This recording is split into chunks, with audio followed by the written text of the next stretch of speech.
중세 일본이 동아시아의 군사 강국으로 발돋움하는 데는 조총이 굉장히 중요한 역할을 했습니다. 조총의 위력 때문에 임진왜란의 초기 판세도 일본 쪽으로 기울어지게 되었죠. 오늘은 조총이 일본의 전국시대에 어떤 영향을 미쳤고 어떻게 발전해 왔는지 알아보겠습니다. 박 작가의 지식연구소 시작하겠습니다. 일본이라는 국호가 확정되기 전에는 일본을 왜라고 불렀어요. 왜는 지금도 종종 사용되는 단어인데요. 현재에는 일본을 비하하는 의미로 주로 사용이 되고 있죠. 왜구라는 단어도 들어보셨을 거예요.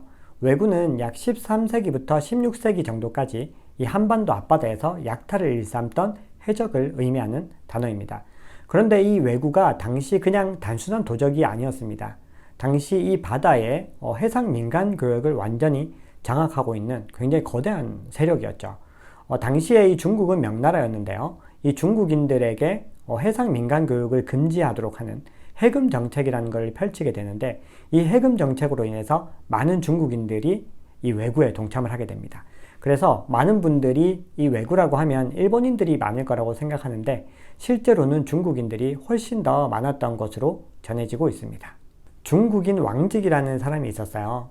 이 왕직은 당시에 이 왜구 중에서 굉장히 거물이었고, 어떤 역사책에서는 당대 해적 왕이다 이렇게 표현하기도 하더라고요.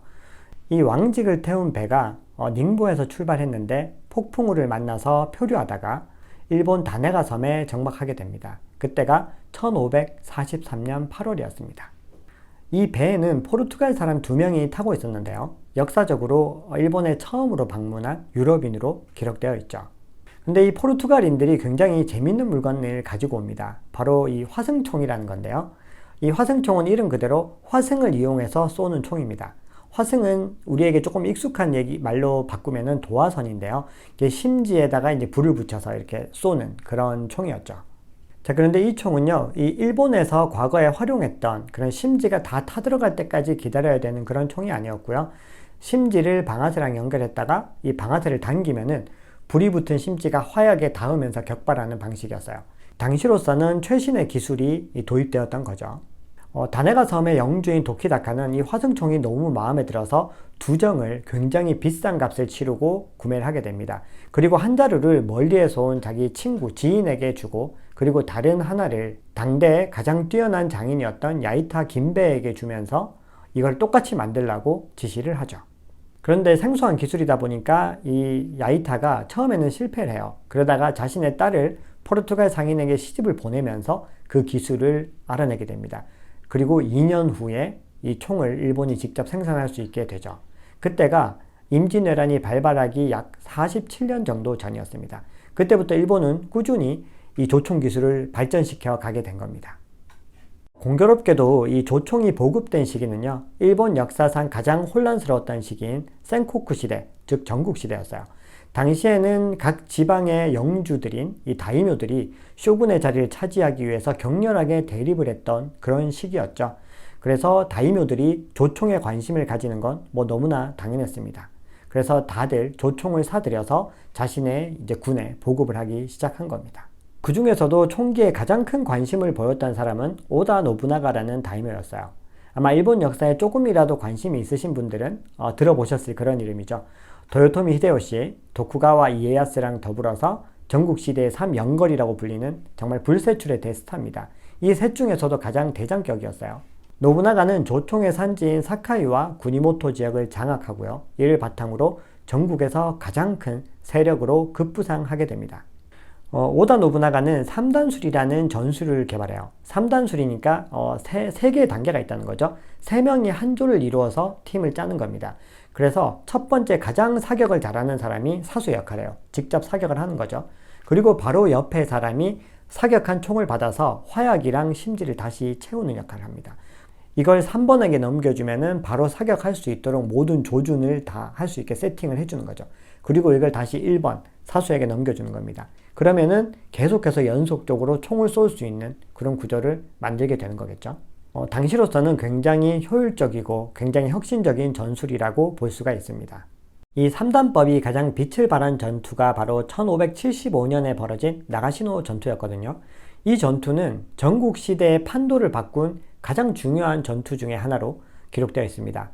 이 전투에서요, 오다 노부나가의 군대와 다케다 가스요리 군대가 엄청난 격전을 벌이게 돼요.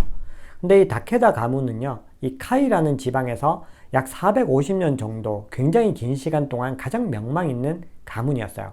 그리고 이 다케다 가문에는 정말 용맹한 기병 부대를 가지고 있었습니다. 그래서 이 전투가 일어나기 전까지만 해도요, 연전연승하면서 이 전국시대의 최고의 무장으로 떠올랐던 그런 가문이죠. 이 다케다 가스요리의 아버지는 카이 지방의 호랑이라고 불렸던 다케다 신겐이었습니다. 너무나 용맹했고, 이 다케다 신겐의 위용에 눌려서 오다 노부나가와 도쿠가와 이에야스가 주랭랑을 쳤던 사례들도 많이 있습니다. 이 오다 노부나가 같은 경우는 이 신겐이 너무 무서워서 불면증에 시달리다가 이 신겐이 병으로 급살하니까 그때부터 잠을 편안하게 잤다라는 그런 소문이 있죠. 그리고 도쿠가와 이에야스는 이 신겐과의 전투에서 도망을 치다가 똥을 지리는 그런 역사적인 사건을 경험하기도 했습니다.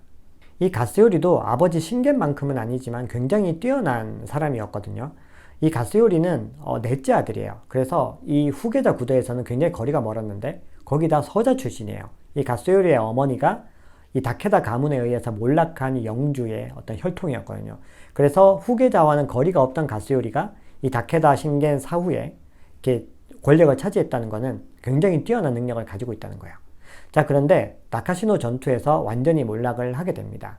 이 전투에서는요, 오다 노부나가의 조총수 3,000명과 그리고 가스요리의 기병대 12,000명이 맞붙었는데 오다 노부나가의 완승으로 끝이 나게 됩니다. 나가시노 전투는 일본의 중세 봉건 시대를 마감한 대표적인 사건이고 동아시아의 역사에서도 굉장히 중요한 시사점을 지니고 있습니다.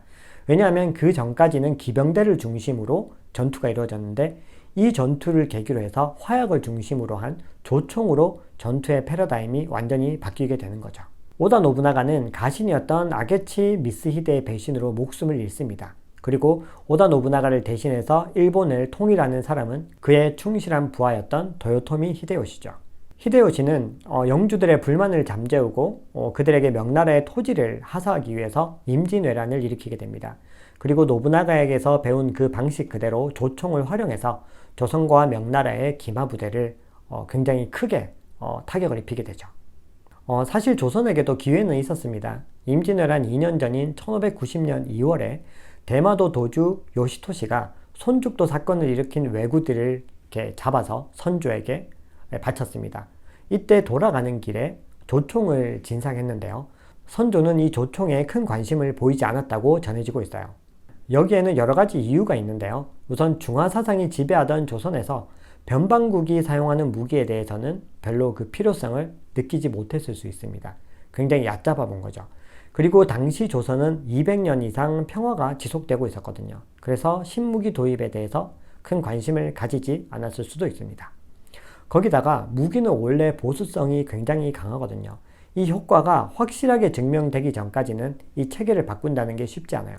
그래서 여러 가지 복합적인 원인으로 조선은 조총을 받아들이지 않게 되고 이는 결국 임진왜란 초기에 일본에게 연전연패하는 그런 계기가 됩니다. 그래서 임진왜란을 동북아 최대 화약 무기 전쟁으로 보는 역사학자들도 있죠. 결국 전쟁은 무기의 발달을 가지고 오고요. 임진왜란을 통해서 이 화약 무기가 조선을 비롯해서 동아시아 전역으로 활발하게 전해지게 됩니다. 이후 조총은 조선군의 굉장히 중요한 개인 소화기로 자리매김하게 되죠. 자, 오늘 준비한 내용은 여기까지입니다. 여러분 내용이 괜찮으셨다면 구독, 좋아요 부탁드리겠습니다. 감사합니다.